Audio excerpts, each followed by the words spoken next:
नमस्ते दोस्तों। आज लोकन फिजिकल एकेडमी आपके लिए फिजिकल के अलावा भी बहुत कुछ लेके आया है। जैसा कि आप जानते हैं कि पटवारी भर्ती परीक्षा और उसके नोटिफिकेशन आ चुकी है, जैसा कि आप सबको विदित है। तो मैं आज आपको नोटिफिकेशन के बारे में जानकारी दूंगा, कब से इसके फॉर्म डालने हैं और कितनी वैकेंसियाँ हैं, किस किस ग्रुप के लिए कितनी कितनी वैकेंसियाँ हैं, कहाँ कहाँ पर कितनी कितनी वैकेंसी निर्धारित की गई हैं, किस किस ज़िले में कितनी कितनी वैकेंसी निर्धारित की गई हैं। तो आप आइए और इसके बारे में जानकारी लीजिए। उससे पहले आप चैनल को अगर अभी तक सब्सक्राइब नहीं किया है तो सब्सक्राइब करना ना भूलें और ज़्यादा से ज़्यादा शेयर करें। चलिए अभी अपन शुरू करते हैं। मध्य प्रदेश व्यापम ने जो पटवारी भर्ती परीक्षा 2022 की अधिसूचना जारी की है, उसमें सबसे पहले उन्होंने जो वैकेंसी निकाली हैं उनकी जो संख्या है वो 2736 वैकेंसी के करीब निकाली हैं।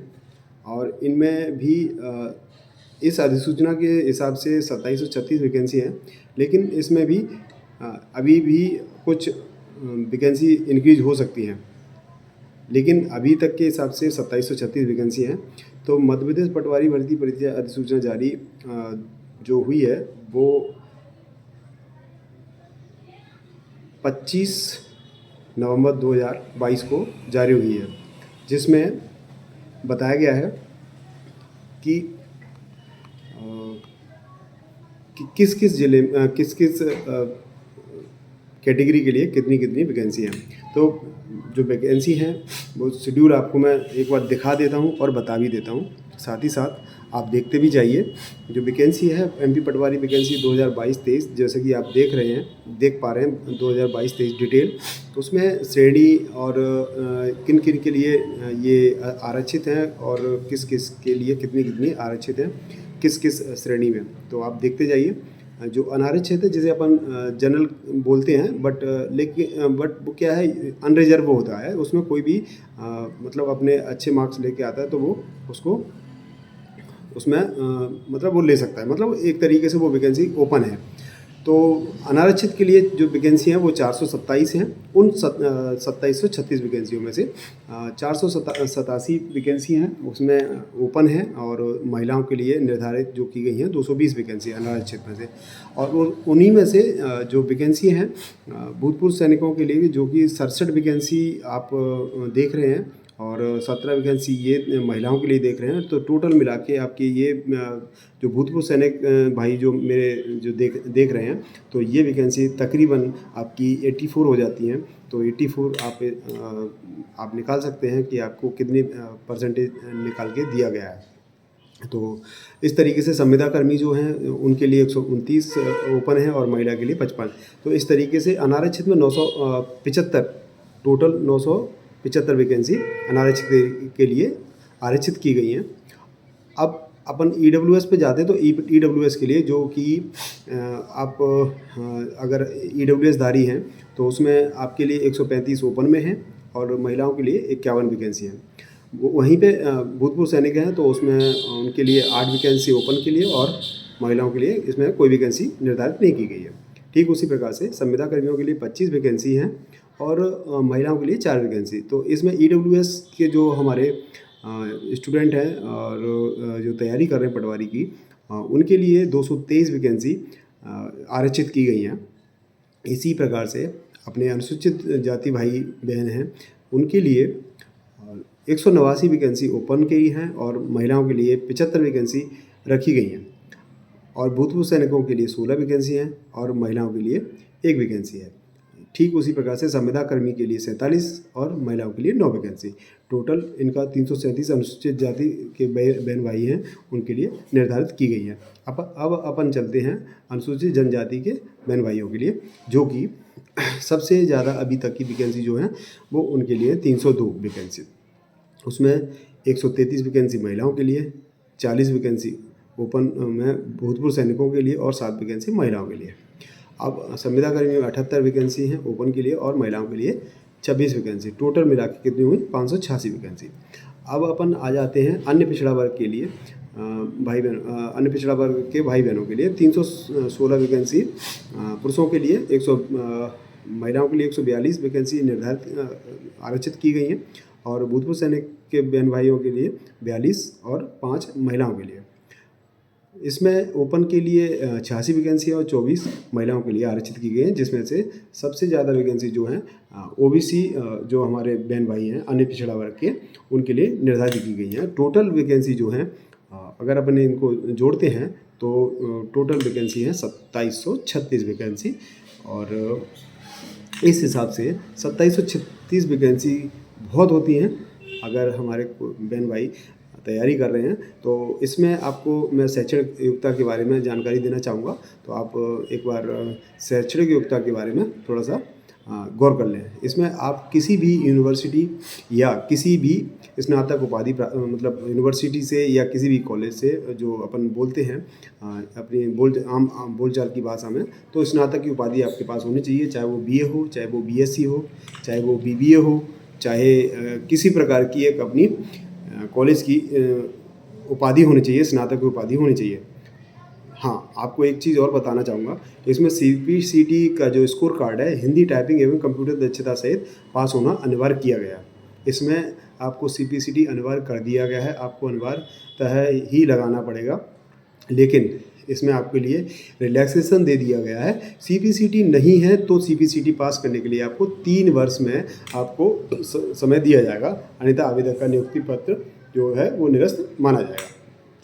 तो आपको डरने की ज़रूरत नहीं है। सीपीसीटी की परीक्षाएं हर 2 महीने में वैकेंसी आती हैं और उसके फॉर्म सबमिट होते हैं। आप आराम से थोड़ी सी मेहनत करने पर सीपीसीटी को निकाल सकते हैं।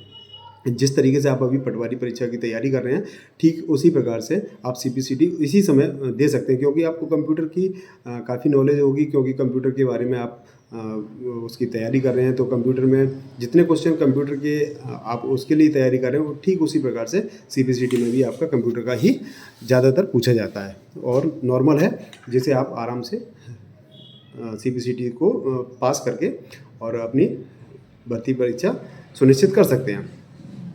अब आते हैं इसमें जो मिनिमम एज है वो आपको मैं बता देता हूँ पटवारी के लिए, कि इसमें मिनिमम एज कितनी दी गई है और मैक्सिमम एज कितनी दी गई है। आप अगर कॉलेज के स्टूडेंट हैं तो मिनिमम आपको पता ही है कि कॉलेज तकरीबन 21 वर्ष से पहले कोई कॉलेज नहीं कर पाता, लेकिन फिर भी मध्य प्रदेश व्यापम पटवारी भर्ती परीक्षा की जो मिनिमम एज लिमिट रखी गई है वो 18 वर्ष रखी गई है और मैक्सिमम लिमिट एज 40 ईयर्स रखी गई है। अब जिसकी 1 जनवरी 2023 को जो एज है वो उस हिसाब से 18 वर्ष होनी चाहिए।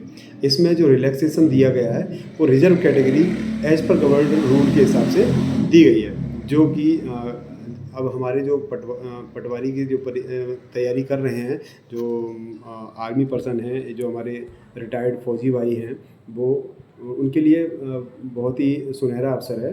काफ़ी समय से वैकेंसी नहीं निकली थी और अभी बहुत सी वैकेंसी निकाल दी हैं और भी काफ़ी वैकेंसी आने वाली हैं, जैसे कि कांस्टेबल की भर्ती भी आने वाली है, उसमें भी काफ़ी वैकेंसी इंक्रीज करके तकरीबन 40,000 वैकेंसी कांस्टेबल की निकालने वाले हैं। तो आपको अब मतलब जो 2 साल का 3 साल का सूखा पड़ा था वो आप लोगों के लिए अब शायद यहाँ पे एक तरीके से फ़ायदेमंद साबित होगा और आपने इन 2-3 सालों में काफ़ी अच्छी अपनी तैयारी कर दी होगी। तो आप लोगों के लिए इसमें कैटेगरी के हिसाब से एज पर जो गवर्नमेंट रूल है उस हिसाब से आपके लिए इसमें काफ़ी कुछ रिलैक्सेशन दे दिया गया है। तो 18 वर्ष से 40 वर्ष तक का होना चाहिए। आयु में छूट से संबंधित अधिक जानकारी के लिए आप इसकी नोटिफिकेशन की साइट पर जा सकते हैं, जिसमें आपको सारी चीज़ों के बारे में सब कुछ बता दिया जाएगा। जो ऑफिशियल साइट है, जिसको भी आवेदन करना हो आप चाहे एमपी ऑनलाइन से कर सकते हैं, चाहे किसी भी एमपी ऑनलाइन के शॉपशिप पे जाके कर सकते हैं, चाहे आप खुद से अपने लैपटॉप से www.peb.mp.gov.in पर जाना और वहाँ से आप अपना भर्ती ऑनलाइन आवेदन कर सकते हैं। इसके लिए आप स्कैन कर अपना जो दस्तावेज है उनको स्कैन करके अपलोड कर दें और अपलोड करने के बाद में आवेदन की फ़ीस भुगतान कर दें। भुगतान अंत में आवेदन पत्र का प्रिंट आउट संभाल के रख लें, जिससे आप अपना एप्लीकेशन नंबर अपने पास रखेंगे तो उससे आपको अपना जो भर्ती का जो आगे आने वाले एप्लीकेशन नंबर से आपको एडमिट कार्ड भी डाउनलोड करने में कोई आसानी होगी।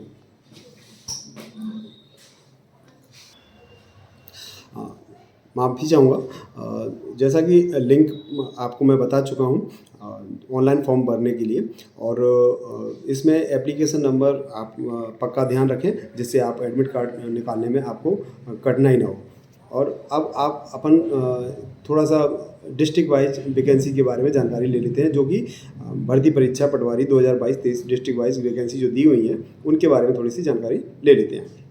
तो सबसे पहले अपन श्योपुर से स्टार्ट करेंगे। तो श्योपुर की है 17 है, मुरैना में 7 हैं, 29 शिवपुरी में 29 हैं, गुना में 33 हैं, अशोकनगर में 26 हैं, और दतिया में 3 वैकेंसी, उज्जैन में 23, देवास में 18, रतलाम में 49, शाजापुर में 32, आगरमालवा में 76, मंदसौर में 75, नीमच में 58।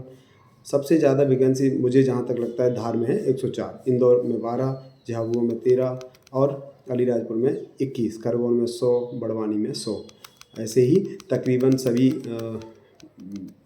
बाकी डिस्ट्रिक्टों में भी तकरीबन 20 से ज़्यादा, सबसे ज़्यादा छिंदवाड़ा में 141 वैकेंसी हैं, और रीवा और बालाघाट में भी 218, 208 की वैकेंसी हैं। तो आप जहां आप चूज करना चाहें, तकरीबन मुझे जहां तक ज्ञात है आपको सारे ज़िले चूज करने पड़ेंगे, लेकिन जिसमें आप सबसे पहले जो 1 नंबर पे जो चूज करेंगे, तो हो सकता है कि आप जब इस परीक्षा में पास होते हैं तो आपकी जो लिस्ट है जिसमें आपने चूज़ किया है उस हिसाब से आपको वहाँ पे वैकेंसी निर्धारित की जाए। तो इसके जो फॉर्म सबमिट होंगे मैं आपको बताना चाहूँगा कि 5 जनवरी 2023 से फॉर्म सबमिट होना शुरू हो जाएंगे।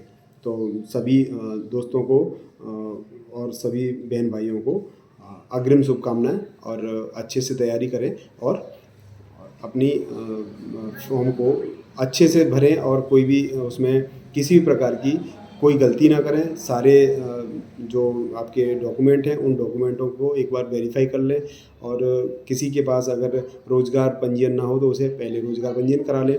सारी चीज़ें अपने पास रख लें। 5 जनवरी अभी तकरीबन आपके पास 1 महीना है, आप अपने पूरे डॉक्यूमेंट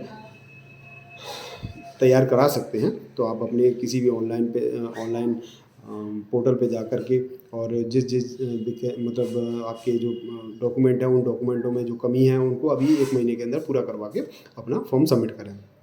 जय हिंद दोस्तों।